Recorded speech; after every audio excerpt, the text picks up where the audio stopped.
Just before we get started with today's episode, let me tell you about today's fantastic sponsor, and that would be Conflict of Nations. Look, I'm a big fan of military-themed games. I've been a big theme of military-themed strategy games, I think, since the second Red Alert game, whenever in the 90s that was. And then I played all of those, and then I played Age of Empires as well, Age of Empires 2. That was a banger. Look, I've loved strategy, conflict, military games forever, and Conflict of Nations is the latest and the greatest. It's a free online PvP strategy game where you can choose a real country to lead in a modern global war. You can fight up to 128 other players in real-time games that can take weeks to complete. You can use many different units to build your army, like tanks, jets, nuclear submarines. You can declare war on your neighbors, or you can forge alliances with other players. And the best part, you choose your own strategy. You engage in epic battles, and hopefully you take over the world. I love the long-term strategy aspect of the game. It's satisfying to see your plans come to fruition and dominate the world. Plus, you can play it on PC and mobile, so no matter where you are,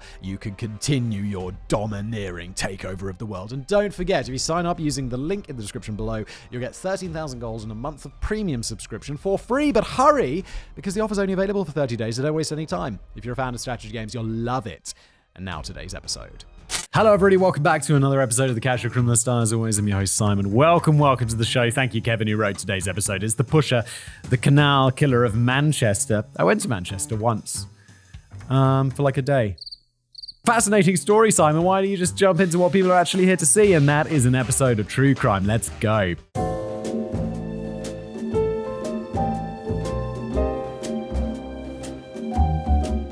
When is a serial killer not a serial killer? When it's a series of similar but unrelated deaths. You may recall the episode on the smiley face killers from a ways back, in which it was believed that a gang of people were committing murders and then spray painting smiley faces nearby. As it turns out, a smiley face is among the most common forms of graffiti, and you'd be hard-pressed to find a murder that wasn't coincidentally near one. The human brain is designed to excel at pattern recognition. We're so good at recognizing patterns that we can identify patterns where they don't even exist. Yeah, it's like looking up at the clouds and being like, oh, look, it looks like a penis. And it's like, no, it's not. I mean, maybe it does, but if we weren't so good at it, it's like, it's not intentional. God's not like crafting penis clouds. It'd be funny if he did, though. And that brings us to the subject of today's video, the Manchester pusher. There's a lot of debate over whether this person actually exists, or if people have simply identified a pattern and constructed a story around it. But if the pusher is real, he would be one of England's most prolific serial killers, only coming in behind Harold Shipman and possibly the Finchley baby farmers. Let's see if we can figure out the truth as we examine the story of the Manchester pusher. Ooh, I like these ones where it's a bit of a mystery, like where it's kind of like unsolved, and because there's lots of room for speculation and like brain ticking over, which I like. Let's jump in. Origin story. The exact origins of the story are unclear, though it seems to have existed locally for years as a bit of an urban legend. To many people, it was just a joke, and to others, it was the true story of a dangerous serial killer, but it didn't receive any major attention. The common reporting is that the theory was popularly discussed on the hashtag #ThePusher on Twitter, but this is entirely untrue. Wait, is this a recent thing? The Pusher sounds like some like... The Punisher. Oh god, escape. Jack the Ripper. Like, it sounds like some, like, I just imagine this was going on Victorian times. Like, how did people murder people in the olden days? They pushed them in the olden canal. I didn't realize this was modern. After scrolling through 10 years worth of tweets on that hashtag, because I couldn't be bothered to look up how to restrict the search by dates, I discovered that there was almost no activity prior to January 2015. The few tweets about the Manchester pusher didn't provide any context, so it's clear that people locally were well aware of the idea, but it wasn't a popular hashtag for discussion on the proposed serial killer. It was mostly just people quoting the lyrics to that Steppenwolf song. No idea what you're talking about. What Steppenwolf side? I've heard of Steppenwolf, no idea what they sing. What changed on January the 11th, 2015 is that for the first time a major publication released a story about the abnormally high number of deaths in Manchester canals and the fear that there was a serial killer on the loose. That publication was, of course, the Sunday edition of the Daily Star. Yeah, the Daily Star's not the Daily Sport, right? There's the Daily Sport, which just seems to be a bunch of nudie pics of women. And also, I feel like they make up stories. Is the Daily Star like the Onion? I feel like I have to look this up right now. I'm really sorry. Daily Star. I know we're on a tangent already. I apologize. Is a daily tabloid newspaper. I think they're just very quick to press with stuff that, like, I'm looking at their controversies section, and it's like they printed some stuff that is like pretty where they just didn't do very good due diligence, or like just really push the line of what's okay, and they seem to get sued a lot. But apparently they don't make stuff up. I think that's the sport, so the Daily Star is different. It does seem to have actual news. While I'm sure the Daily Star has come up on this channel before, for American viewers who are unfamiliar with the tabloid, it roughly seems to be less credible than the National Enquirer, but more credible than Weekly World News, so basically it's trash. I have no idea what National Enquirer or Weekly World News are. It's like, press doesn't seem to cross borders very well between like America and the UK, because I'm like, what is that? But someone says the Star, it's that I immediately know what you're talking about. Daily Mail, it's that I know your politics. Guardian, same thing. It's like what newspaper you read says a lot about you. Thanks to Freedom of Information requests, because the UK has that as well, the Daily Star was able to reveal that in the previous 6 years, there have been 61 deaths in the Manchester canals. Of course, further investigation by a Channel 4 documentary proved that this wasn't accurate. There hadn't been 61 deaths, there had been 85. That's more than one death per month, which is an awful lot of murdering or possibly accidents. Regardless, following the Daily Star's front page story and their rare use of actual verifiable information, numerous other newspapers began picking up the story as well. The Manchester Pusher was no longer just an urban legend or a running joke, it was now a full-fledged media sensation. One of the key pieces of information in the story that lent some credibility to the idea of a serial killer was the cause of death. In 28 of the cases, the coroner returned an open verdict. This means that the cause of death could not be definitively determined. While it's a troubling statistics, it's not necessarily that surprising. Many of the bodies spent a significant amount of time in the water before being found, which would remove a lot of the evidence. There was also no witness to the deaths, and they had been caught on CCTV footage. In many cases, that meant that there was simply no way to determine if it was an accident, suicide, or if someone had pushed them in. Even though the open verdicts shouldn't have been surprising, they were still seen as suspicious. So far, I'm very much leaning to the fact that it's like, you can't just be like, look at all these people who died in Manchester's canals, and be like, that's one person who's murdering people. It's like, no. Maybe very few of them are murders. Maybe some of them are suicides. Some of them are accidents. It's like all rolled together. Why are you suddenly like... I know why, because it's like, well, it's going to sell some papers, isn't it? I mean, the reason this is called the Manchester Pusher is people are going to click on a video entitled The Manchester Pusher rather than The Many Accidents of Manchester's Canal System. Because, you know, the media, and apparently me, we're kind of pieces of shit. But what's more suspicious is the CCTV footage or lack thereof. Many of the bodies were found on or near Canal Street, which is important for a couple of reasons. First, the area is littered with both nightclubs and CCTV cameras. It was a very popular area that should have been full of potential witnesses and not a great place for committing murders. But the volume of cameras in the area is a much bigger deal. These cameras are monitored in real time, and many have the ability to move. Not to get up and walk around, obviously, but to turn from side to side.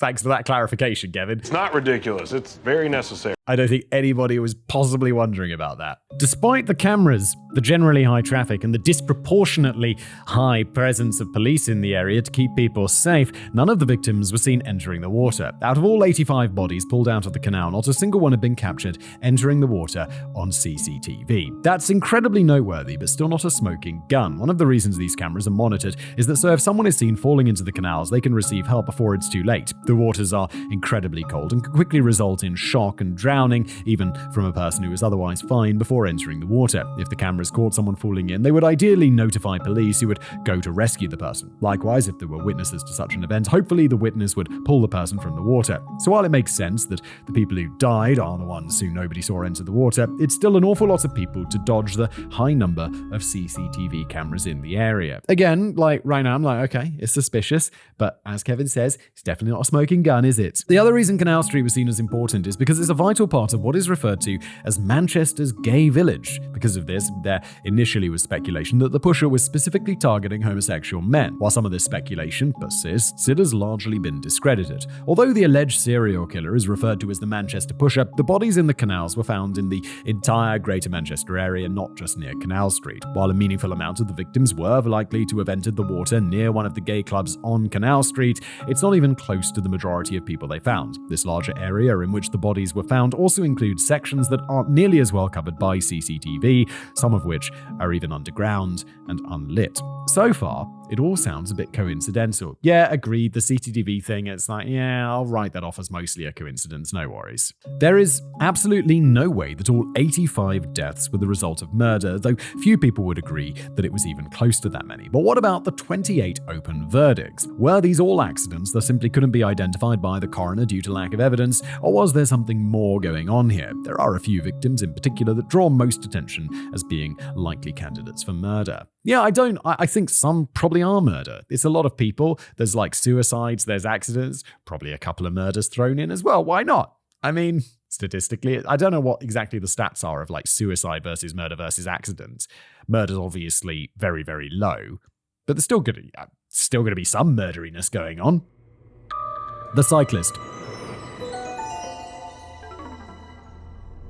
The water in the Manchester canals is extremely cold, and you don't have to look far to find official government warnings about the dangers of going in the water. In fact, it's so dangerous that someone who isn't from England might look at it and ask, why the fuck aren't there guardrails? Yeah.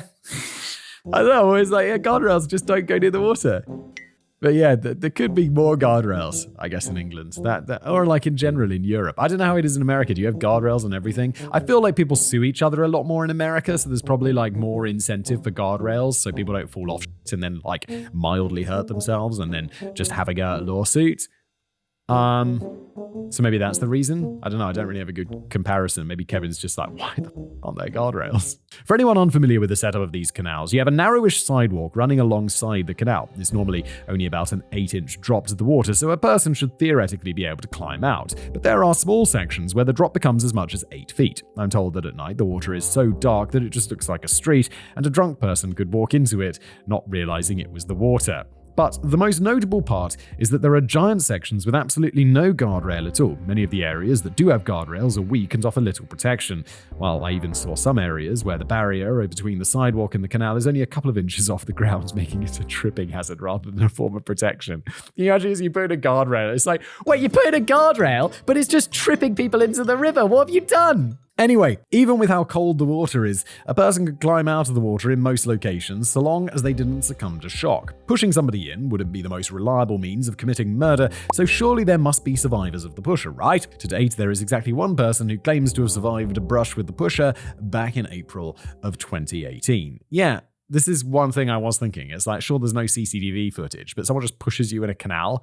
I'd be like, I'm a pretty good swimmer. I don't want to be. You never know how it's going to be. You never know how cold it is. But I'm pretty sure I could swim out of a canal and climb up 8 inches. And then I'll be like, yo, John pushed me in the canal.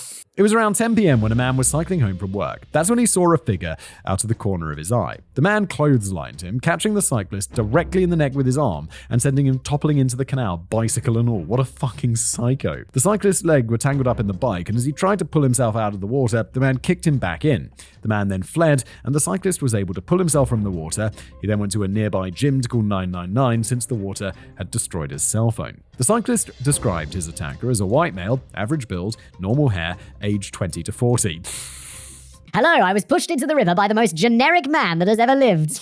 Really helpful, dude. You've narrowed the search down a lot. Yeah, agreed. He also asked police about the pusher to make sure that they weren't somehow oblivious to the legend, and he described his attacker as a psychopath. I mean, that's fair. Like, some guy you're just cycling on your bike and some guy just smashes you in the neck, puts you in a river. You'd be like, you fucking psycho, what the fuck? Even if the pusher is real, there's a lot of debate over whether the cyclist was his victim or not. First of all, he survived when none of the other victims have. Also, he is the only one that was riding a bicycle rather than being on foot. It doesn't really seem to match, but there's some other context that's important as well. I'm beginning to think I might know what this is. Is this guy like... Is this guy been pushed in the river by a guy who doesn't like people cycling on the pavement?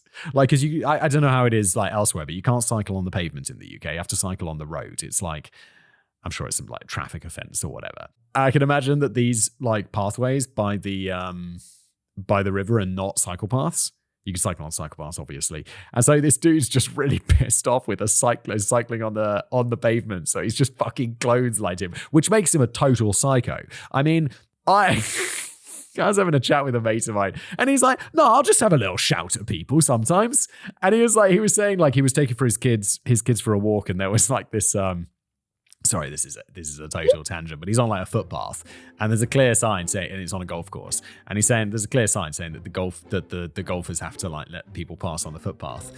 And the golfer's like, hey, hurry it along. And he's there with his kids. And it's like, shut the fuck up. I'll take my bloody time. And I'm like, whoa, okay. But people like, that's an appropriate response, or like a reasonably appropriate. Like you could be like, hey, you shouldn't be riding on the pavement. The non-appropriate response is clotheslining someone. My response is a slight disapproving look and then getting on with my life. I was saying with the golfers to my mate, I wouldn't shout at them. I'd just completely ignore them and then go about as slow as I can. Because you know what they're not going to do? Chip a golf ball at you and your kids. They're just going to get really, really frustrated with how incredibly slow you're going. I'm glad you asked that because I wanted to take this time to explain my evil plan. Okay, sorry, back to today's episode. The people of Manchester f***ing hate cyclists. I thought this was pretty universal, and we all just talked about how much we hated dealing with bicycles on the sidewalk, but I guess Manchester takes it to a whole other level. People hate cyclists? Really? I mean, cycling on the pavement, I'm always like, if you're like cycling on the pavement, and then you're being super courteous to pedestrians, then I'm like, cool. When someone's cycling on the pavement and they ring their bell at me, I'm like, you can fuck right off. I'm not even moving. I'm just not moving. Or like anything like that. But I like cyclists. I think cycling's good. It keeps people out of their cars, to be honest. With little effort, you can find countless stories of pedestrians assaulting people on bicycles. Holy shit. One girl had rocks thrown at her head just for the sin of riding her bike on the pavement. I'm definitely not a fan of cyclists taking up the sidewalk, but that's not an appropriate response. Yeah, it's not. Just being like, hey, off the pavement. There were no other witnesses, so we don't know whether the person involved was even attacked at all. Maybe he was just a clumsy asshole who fell into the water himself and made up the story for attention. But you can make up a story for attention, sure. That just makes you like an attention seeker. But then calling 999 and going to the police means you're wasting police time. And I don't know if that's a crime. It's probably like one of those little crimes, like a misdemeanor crime, right? But you shouldn't do that. Because also the police have to go and catch real criminals and stuff. Don't do that. We can't be sure, but if the pusher is real, this certainly doesn't feel like his work. Fortunately, the other victims are much more compelling. David Plunkett. That's a very similar name to a former chancellor. In April of 2004, 21-year-old David Plunkett thought he had won his Willy Wonka-style golden ticket. He travelled 50 miles from his home in Halifax to a concert in Manchester at the Daytona racetrack. That concert was Budweiser's King of Clubs, a massive event with no cover charge and an open bar. What the f***? Wait, what? No cover charge and an open bar? How have I never heard of this? This sounds like my scene. But the only catch was that you couldn't buy a ticket, you had to win them. Of course, David didn't actually know that he was going. The event was being held at a mystery venue, likely to keep people from camping outside and trying to sneak in. David and his friend Mike were fortunate enough to attend the event, which included guaranteed travel back to Halifax. Unfortunately, David never received that free ride home. In a turn of events that could only be described as unforeseeable, a 21-year-old at a free concert with free booze got too drunk. You didn't see that coming? Yeah, okay. 21 years old. And if I went to a concert for free and they were like, it's open bar, I'd be like, let's go. And let's try not to fall in the canal later. But I can't say that I wouldn't fall in the canal. I'd probably fall in the canal. Instead of being given safe package back home, David was thrown out of the venue. Because when all those Budweiser commercials tell you to drink responsibly, it turns out they're not around. I don't think I've ever been thrown out of anywhere, as far as I can remember. That's drunk. That's real drunk. It was at 1:30 a.m. when Mike and David's parents It was at 1:30 a.m. when Mike called David's parents to tell them that the pair had been separated and David was nowhere to be found. Oh, I'm just having a laugh about being drunk and it's quite insensitive because obviously this kid's going to die, isn't he? Oh, what's wrong with you, Whistle? What the man? Well, Kevin also leads me down this path, even though I know we're doing a casual criminalist. And he's like, hey, drink responsibly, jokes about this. Why? It leads me into a tangent. And then it's like, and then there's death. What the fuck? They got off the phone with David's parents and tried calling him, with David finally answering on the third call, but he never said a word. All that his mother could hear was breathing that sounded like he was walking. Beyond that, there was total and complete silence. She stayed on the phone with him for about 8 minutes, and that's when the screaming began. She described it as ghastly screaming, and David's father said it sounded like David had seen something that terrified him.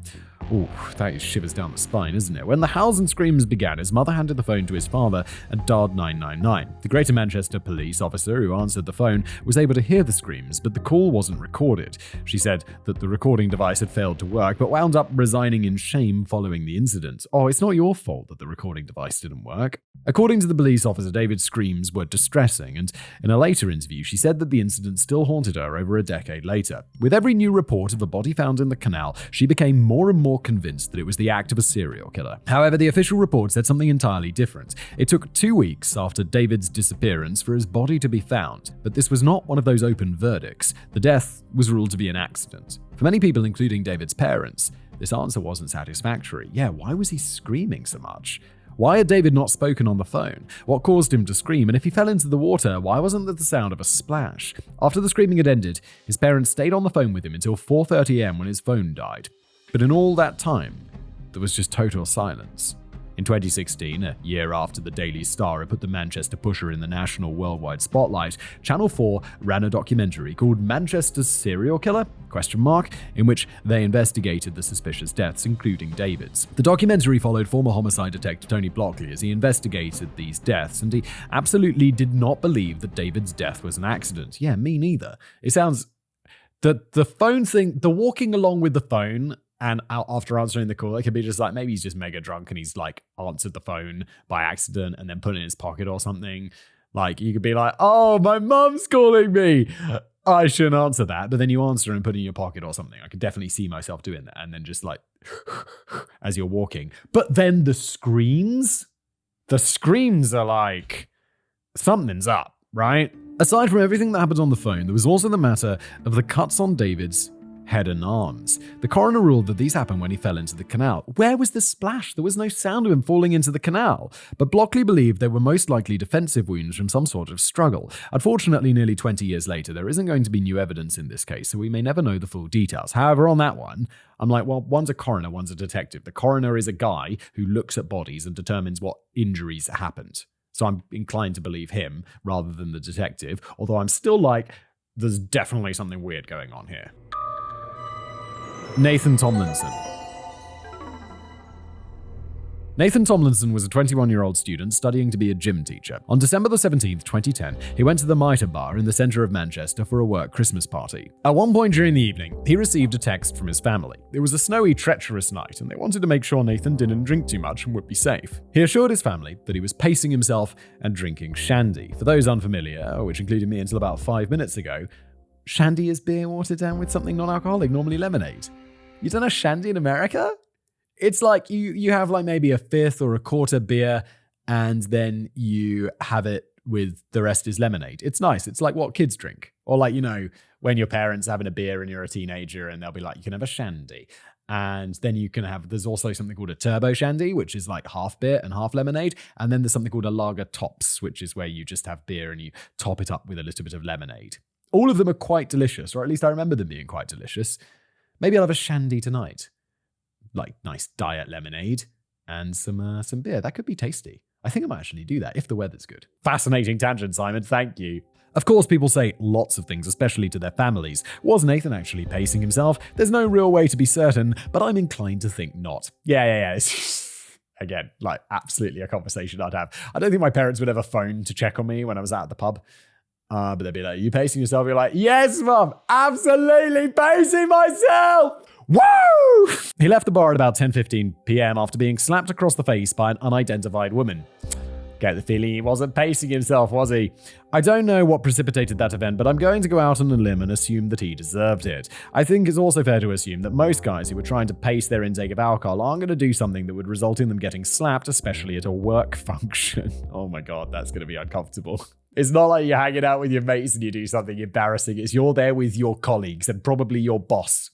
And you're going to be, oh no, it's awkward. That's just my personal speculation, so you're welcome to disagree. I don't disagree. Maybe totally sober guys in the UK do inappropriate things at work parties that get them slapped all the time. I don't think I've ever been to a work party. I don't think I've ever been to a work event. I've never had a job that was serious enough where there would be a Christmas party or anything like that, at least that I would have to go to.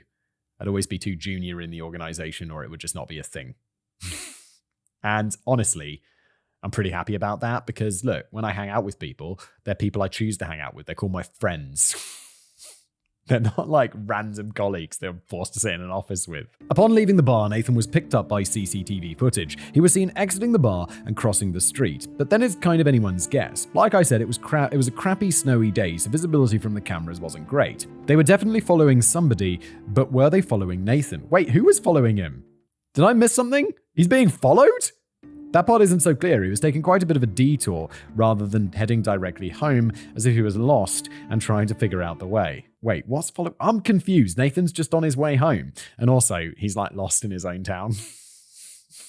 He was facing himself, was he? But this actually checks out. A man matching Nathan's description asked a bus driver how to get home to Stockport, and for the timestamps on the CCTV footage, as well as the admittedly low-quality images, it sure seems like they were following the same person the entire time. What are you talking about, Kevin? Are we just talking about... I'm confused. He's not being followed. It's like whether the CCTV footages are following him, like whether they've accidentally swapped him out for someone else. That's confusing. I've got a tiny brain, Kevin. You have to really spell things out to me like I'm a smart golden retriever. His journey itself is mostly unremarkable. He does a bit of walking. At the very end, he does a little running. Not from anybody, just into a covered walkway where he would no longer be being snowed on anymore. See, now I'm just like, I'm retracting some of my earlier statements right now. Because one, I assumed he was in his hometown, but he's obviously not. And he's asking a bus driver, like, how do I get back to this place? It's like pre-Google Maps or whatever. So that seems like he's coherent. Also, people who are drunk are not really worried, like really drunk, are not really worried about getting snowed on. And they probably can't run brilliantly. So he's running to a shelter to get out of the snow. I don't think he's that drunk, to be honest. I've changed my opinion. In one of the final segments, when he's walking down Adelphi Street in Salford, he started doing something strange. Instead of walking normally as he had been the entire time, Nathan started sliding. It's possible he was slipping as he was walking through snow, and it could have been a layer of ice on top, but it looks intentional. At this point, it's closing in on 11:30 at night, but the person in the footage looked to be intentionally propelling himself, then sliding across the ground rather than just focusing on getting home where it would be warm and dry. It's the sort of thing a child might do when playing in the snow, which means it's the sort of thing a drunk person might do in the snow as well. I don't know whether I want to admit this, but I'm also the sort of person who'll be like, "Oh, there's ice," and I'll do a little slide, and it'll be like I won't be drunk. It'll be like the day. I'll just do it because it's like slightly exciting. So we have two possible options here. Either he was screwing around because he was much more drunk than he led his family to believe, or it was just really slippery out. Either could easily result in the person accidentally falling into the canal without needing to be the victim of a serial killer. But there is one other important piece of evidence that points in the direction of foul play. When Nathan's body was recovered, his phone, passport, wallet, and coat were all missing. Why do he have his passport on him? Why would he have his... Oh, because he's young and he needs ID. And I guess he doesn't have a driver's license or something? I would never take my passport out. I think when we're 17, you can get a driver's license in the UK, at least a provisional driver's license. And then you can use that for ID when you're 18. So I would always just use that. But I guess he didn't have that. Even if I wasn't going to learn to drive, I'd still get like a provisional driver's license. So it could act as a form of ID. So I didn't have to take my passport out and about. Because if you lose that, it's a hassle. And you have to pay like 100-something quid. Whereas I think a driver's license, like at least back in the day, it was like 20 quid or something. It doesn't necessarily point to a serial killer, but it does point to a mugging gone wrong. If he kept his phone, passport, and wallet in his coat, someone could have stolen it from him, followed by an unrelated accidental slip. Or maybe there was a struggle and he was pushed into the canal while a mugger ripped his coat off of him. Or maybe he fell into the water with the coat on. Nathan's body entered the canal near a weir. Some reports indicate that those weirs can tear clothing off a person, so there doesn't need to be anybody else involved. The coat almost certainly would have been recovered from the canal at some point if this happened, but it also probably would have been found first. That means whoever found it would have thought, hey, free wallet, without realizing it was connected to a missing persons case. If people find wallets, do most people steal them? If I found a wallet, I found a couple of wallets in my life, I've always just handed them in to whichever establishment I'm at without taking the money out. You do? Really? And I feel like, isn't that what most people would do? Finders keepers, sweetheart. I would say like 70% of people, 80% of people would hand in the wallet, even if they're, no one saw them pick it up, nothing like that, without taking the money. Am I super naive? Or is that feels right? That feels like what most people would do. Now I'm feeling really naive. People often are like, Simon, you're so naive in the comments.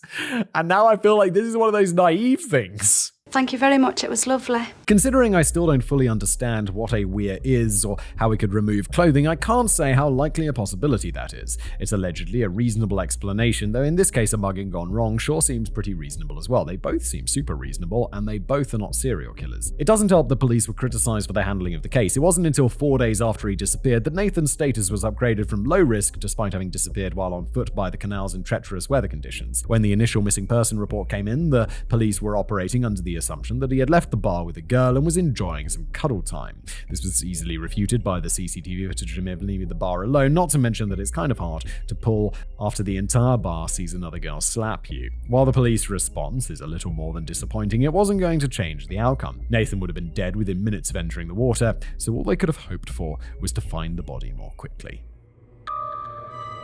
Sovik Pal. The final victim that we're going to be looking at today is Sovik Pal, an 18-year-old design student from India who was attending college in the UK. It was New Year's Eve 2012, and Sovik was excited to go to the club with his friends. But one of his friends was less excited about him coming. Sovik had never been clubbing before coming to the UK, and she was worried that the venue would be too large and intimidating, but he was definitely not intimidated. It began as a normal night, with everyone dancing to celebrate the Earth returning to an arbitrary position in orbit around the sun. Wow, Kevin, you must be so much fun at parties. So savage. During the night, Sovik got separated from his friends. He eventually got ejected from the club after attempting to cut in front of the line for the bathroom. You got ejected from the club from that? I mean, why? He must have been drunk as well, right? Because if you just put people and be like, hey, back of the line. They're not going to be like, yo, bouncer, throw this guy, and he pushed in, and be like, well, we'll just send him to the back, make him queue. That's the most common way it's reported anyway. More detailed reports note that his attempt to jump the queue involved charging security to try and push past them. So there's that. It does seem, I'm like, no one gets ejected from a club for just trying to push in front of the line. After being ejected from the club, Sovik never met back up with his friends or returned home. It took 3 weeks of extensive searches before his body was found in the canal just 50 feet from the Warehouse Project nightclub where he had been partying. When they were interviewed, his 3 friends spoke to the police and said that Sovik hadn't had much to drink that night, but he had taken ecstasy. Lots of ecstasy. He took some a couple of hours before they left for the club and took more while they were at the nightclub. Holy shit, dude. Is one not enough? One of his friends even mentioned how he had been Googling how to sneak drugs past the sniffer dogs that the nightclub apparently used. Police reviewed the CCTV footage and they found something odd. The final confirmed sighting of Sovik was outside the club at about 11 p.m. However, there was other footage that is believed but not confirmed to be of Sovik. The first piece shows him walking down an embankment towards the canal with another person. This mystery person returns, but Sovik does not. That second person has never been identified, and it has been heavily speculated that he is the killer, particularly by Sovik's father. The other piece of footage that is believed to be Sovik shows him trying to climb a fence to sneak back into the nightclub. In the Channel 4 documentary, former Detective Blockley doesn't buy this explanation at all. He said it would be exceptionally odd as his path back to the club would require him to have to wade through the water. However, there is something that Blockley doesn't seem to address or consider with that analysis, and that's that Sovik was high as a kite. I don't know when he took his first dose of ecstasy, when he took it again once inside the club, or how long he was at the club before they were thrown out. But what I do know is that it doesn't really matter, because ecstasy lasts for a good 6 hours. Would it be weird to climb a fence and walk through freezing cold water to try and get back into the nightclub? Little bit. Yeah, but would it seem that weird to a person who was tripping balls? Probably not. You'd just be like, it's not that cold. Let's go through the river. I bet they'll let me back into the club then. Let's climb that fence. The thing that's really weird is that there's no footage of Sovik falling or being pushed into the water. He's purportedly seen on CCTV walking down the embankment with someone else and seen attempting to climb the fence. The other person is seen walking up, but Sovik is not, and yet he also isn't seen falling off the fence into the water or being pushed. To this day, police aren't even sure where he entered the water, and his case was one of the ones that returns an open verdict. Yeah, okay, but this is like one of those ones where it's like, we don't know. There's no evidence for murder, but there's also no evidence against murder. And at that point, you've got to be like, you've got to assume no murder, at least in my opinion. A sensible explanation. So what exactly is going on here? Is the pusher a serial killer who has taken the lives of dozens of individuals, or is it just a joke/urban legend that got taken too far by a tabloid newspaper? Well, let's take a look at the victims as a whole. Of the 85 people who had been found dead in the canal during the period it was initially reported on, 72 of them were men. Most of those men were also college age. This is not surprising for reasons that point away from murder. Yeah, it's like, bro, I'm going to like a festival where there's free booze. People gonna fall in the river. Like, I went to although I never heard of anyone falling in the river, but I went to a university where there was a river. But there were guardrails. It was a guarded river. It wasn't like an open canal. And it was only one. It was right in the center of town. You'd have to be a big fool to like manage to fall in the river. But I bet people did. And I bet people just jumped in the river in the summer because get drunk and jump in a river. It's like sort of stupid shit the university students get up to. Many of these cases were ruled as accidents, and many of them almost certainly were. Alcohol played a role in a lot of these deaths, which should probably go without saying given how many people who left nightclubs or bars possibly after being thrown out. And as any man can tell you, one of the best parts of having a penis is that you can urinate absolutely anywhere with incredible ease. Yeah. It's not fair. I remember once I was at university, like speaking of like ways you can get injured, I once got drunk and did end up in hospital. It was like, we just went out, went clubbing with my mates. I was like walking back just with a mate of mine. And there was this, I can't remember what it was. It was like a big sculpture or something. It had been pouring with rain. So I think it's a great idea to climb up on top of this sculpture, which is kind of like has this sort of like slidey thing down one side. And I'm like, yeah, I'm definitely going to climb up this sculpture and slide down. And it's soaking wet. I slide down the other side. I slide down, fall off the side, smack my head on it. And I'm like, I'm fine, let's go home, let's carry on. And then I feel the back of my head and I'm like, oh no, my hand's covered in blood. And I'd cut my head open and I had to go to hospital. I had like 5 stitches in the back of my head. I still have a scar there. Still have a little scar. And I sometimes cut it shaving and stuff. It's, it's kind of, it's a little reminder. But like university students, we do stupid when we're drunk. Fascinating tangent, Simon. Thank you. Carry on. So what are we talking about? Men being able to piss wherever they want. Okay. And even if they weren't taking a leak prior to the deaths, it still makes more sense that men would be more likely to accidentally fall into the canal than women would be. Oh, they're falling in while they're having a piss. Yeah, I'd definitely piss in a canal. If I was drunk, I could fall in that canal. I could absolutely see that happening. When I go walking for exercise, I normally do it around 2 or 3 in the morning. Okay. Like a psycho. I have no problem doing this because even though I'm alone late at night and sometimes in unlit areas, as far as I'm concerned, I'm the scariest person walking around up there. I'm not actually scary, but I'm big and I have resting bitch face.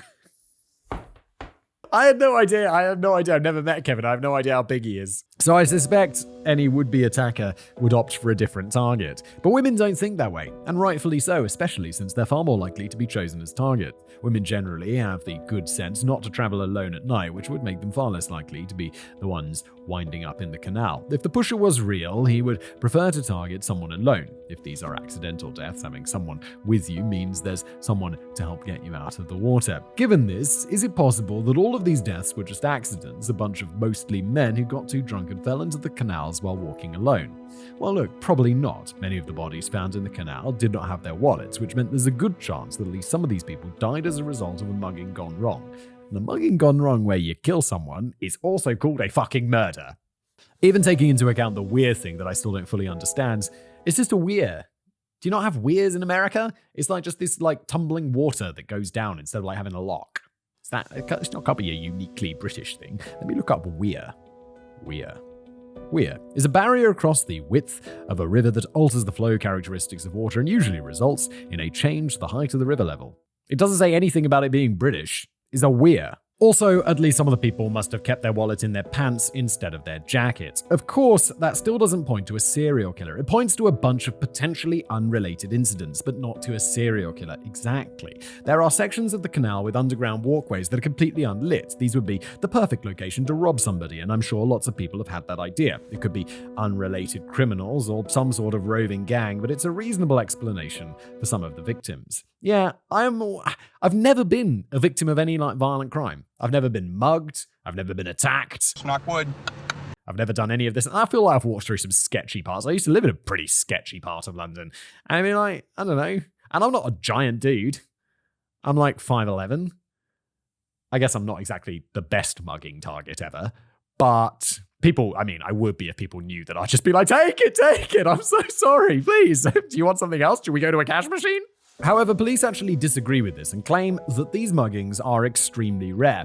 Of the bodies found in the canal, there is one that was identified as being a mugging victim, and the 5 people who assaulted him were promptly arrested. Another one of the bodies was the attacker in a mugging who wound up falling in himself. Those aren't the only cases that the police are willing to attribute to robberies getting bungled, but they also have 28 open verdicts. So, well, what do they know? The other explanations just seem too plausible to justify the invention of a serial killer, and there's also some other important data that we haven't mentioned yet. Manchester isn't the only city in the world with canals like this, so maybe we can compare the numbers. Manchester has just over 12 deaths per year in the canal, so what about another city like Amsterdam? As it turns out, Amsterdam averages 18 deaths per year in the canals. Of course, Amsterdam has more canals than Manchester does. The city has a little more than 50% more kilometers of canal, which works out nicely since they have 50% more deaths in their canals than Manchester does. I could also bore you with a bunch of additional numbers, but just assume that the rate of death in the Manchester canals is within one standard deviation of what we would expect for how many kilometers of canals they have. I had no idea Manchester had so many. Amsterdam's got an insane number of canals. It's like mostly canal.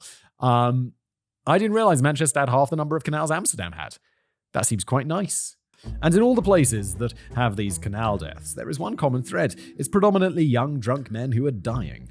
Honestly, it feels like this is pretty open and shut, and it's no wonder the police constantly deny the existence of the pusher or that any of these deaths are related. When it comes to stories like these, it's important to remember what the source is. There are a lot of articles available about the Manchester pusher, but virtually everything comes back to one of 2 sources, the Daily Star or the equally garbage Daily Mail. In fact, a lot of the articles you'll find are simply reports from the Daily Star or Daily Mail copied verbatim. Of course, tabloids are going to push a sensational story like this over the much more boring, unfortunate drunk men fall into canal. And I'm pretty sure that I came up with the idea for today's episode, and I was like, ooh, Manchester pusher sounds interesting. A serial killer I've never heard of, in Britain no less.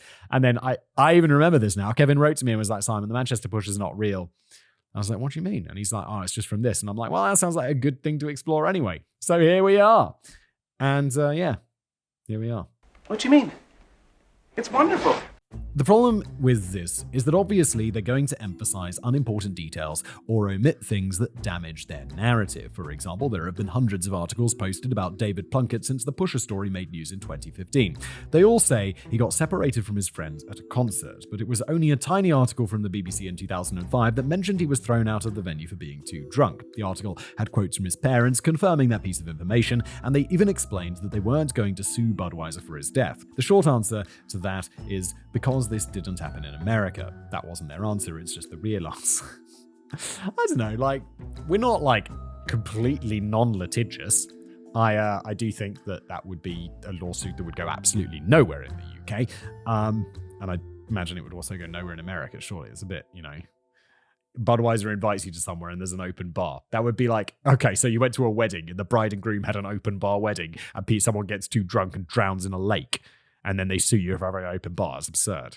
Anyway, exactly how drunk David was isn't something that anyone reports. Likewise, it's difficult to find references to Nathan being slapped, and I haven't seen any mention of him screwing around in the snow other than what I saw with my own eyes. Lots of articles mention that Sovic's friends told police he hadn't had much to drink that night, but it'd be hard for us to find one that follows up saying that he was high on ecstasy. I'm not trying to character assassinate the victims or anything like that, but it is important information for determining what the most likely thing happened actually was. If the pusher was real, and there was a serial killer on the loose, then yes, I would absolutely want police to catch him. But if the allegedly mysterious deaths can be more easily explained as accidents, once we have a picture of how intoxicated the victims were and what their behavior was like prior to their deaths, then there isn't any benefit to trying to instill fear in people by manufacturing a serial killer. I mean, there is a benefit. For the Daily Star and the Daily Mail to make some money. I mean, for tabloids there is, because they want the money. Kevin and I, same page.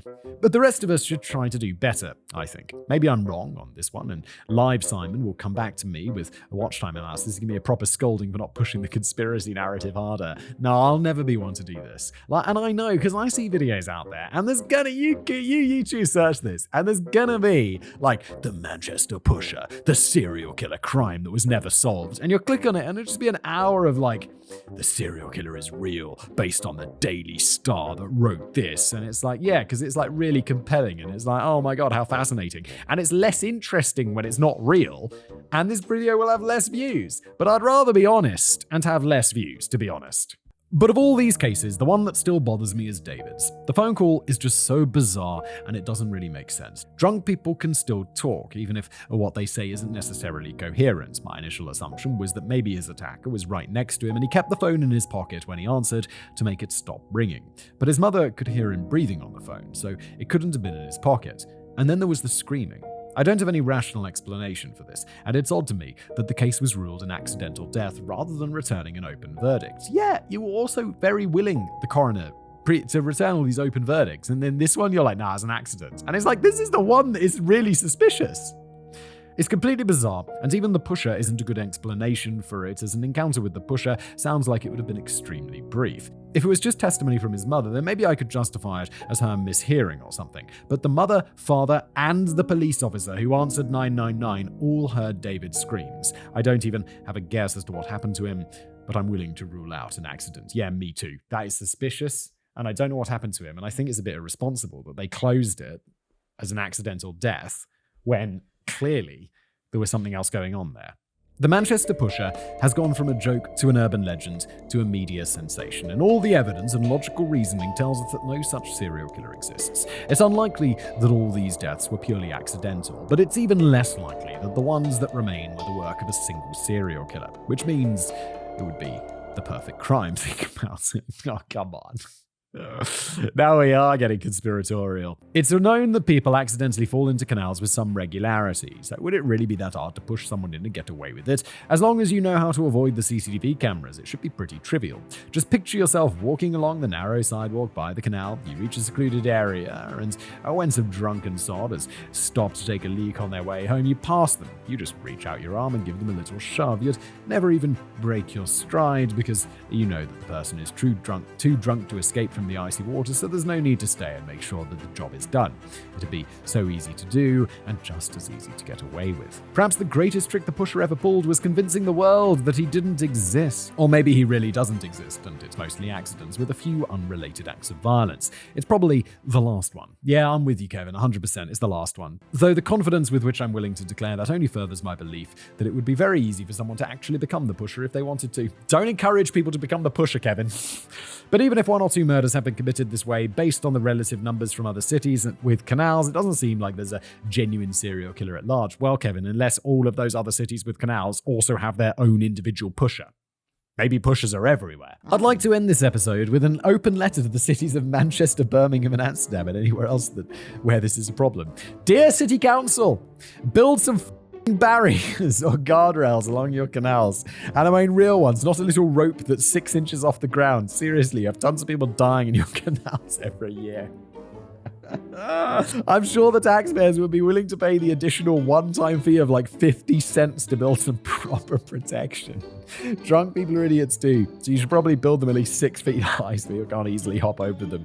This is a simple problem with a simple solution. Get your shit together. Love always, some loudmouth American. Yeah, fair play, Kevin. Fair play. They should build some barriers. I'm pretty sure they had barriers in the river where I went to university. Get some more barriers going. Come on now. I feel like Amsterdam does have barriers somewhere, right? Do they? I don't know. Look, that's the end of today's episode. Thank you so much for watching, and I'll see you next time. Just a reminder at the end of today's video that it was sponsored by Conflict of Nations, which you should absolutely check out. It's a fantastic military strategy game. Click the link in the description below for an exclusive gift of 13,000 gold and a month of premium subscription for free. Act fast. It's available 30 days. And that's it for today's video. I'll see you in the next one.